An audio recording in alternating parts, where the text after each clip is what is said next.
নামাজের চেয়েও, রোজার চেয়েও, দান খয়রাতের চেয়েও একটা বড় ইবাদত আছে। এটা কি আমি কি তোমাদের বলবো না? সাহাবারা তো অবাক, নামাজের চেয়েও বড় ইবাদত, রোজার চেয়েও বড়, দানের চেয়েও বড়। ক্বালু বালা ইয়া রাসূলুল্লাহ।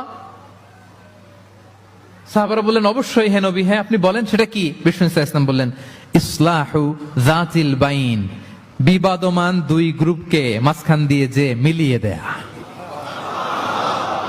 নামাজের চেয়েও বড়, রোজার চেয়েও, সাদাকার চেয়েও বড়, মিলায়া দেওয়া। আমরা মনে করি সেজদা দিতে দিতে কপালে দাগ ফেলে দিছি, এটাই তো বড় ইবাদত। এটা তো নিঃসন্দেহে বড় ইবাদত।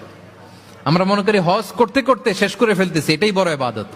জিকির করতে করতে আমরা দিনরাত এক করে ফেলতেছি, এগুলো তো নিঃসন্দেহে ইবাদত।